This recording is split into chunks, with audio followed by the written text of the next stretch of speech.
غدار ہے، بھوک غدار ہے، بھوک غدار ہے، بھوک میں پیٹ پر ہاتھ رکھنا گناہ، پیاس غدار ہے، پیاس میں آسمانوں کو تکنا گناہ، لفظ غدار ہے، سچ میں لپٹے ہوئے جستجو کے نئے راستے کھولتے لفظ غدار ہے، سچ بھی غدار ہے، فہم و ادراک دیتا ہوا سچ کسی دوسرے ملک کا کوئی جاسوس ہے، خواب غدار ہے، خواب غدار ہے، زندگی کو نئی کروٹیں بخشنے والے سارے تصور، نئی جستجو کے قرینے، نئے راستے پر اٹھائے گئے سب قدم، سب سوالات غدار ہے،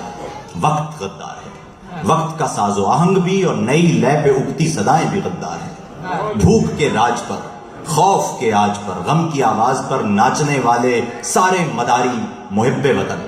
دیس میں بسنے والا ہر ایک سچ پسند، ظلم و وحشت سے دوری پہ ہر کاربند، سانس لینے کا حق مانگنے والا ہر نوجوان، زندگی کی رمق کھوجنے والا ہر خاندان، سارے غدار ہیں، سارے جاسوس ہیں، حاکموں سپہ سالار و اشرافیہ کے اشاروں پہ نہ ناچنے والے کفار ہیں، ناقدین سازشی، سوچنے والے گستاخ ہیں، اور وہ سارے قلمکار ایجنٹ ہیں جو نگوں سر نہیں، وہ جنہیں فطرت سبز نے جاں فشانی سے لوگوں کے چہروں پہ اگتی تھکن، وحشتیں، تیرگی، دور پرشور کی سچی تاریخ میں ٹانک دینے کی گستاخیوں کا جریدہ کیا، آیت مفلسی سے کوئی سرکشی، گنبد تشنگی پر شکایت کوئی،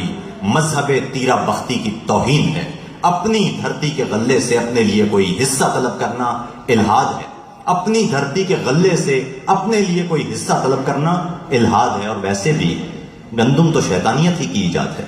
بھوک غدار ہے۔ واہ واہ، بہت خوبصورت، بہت خوبصورت۔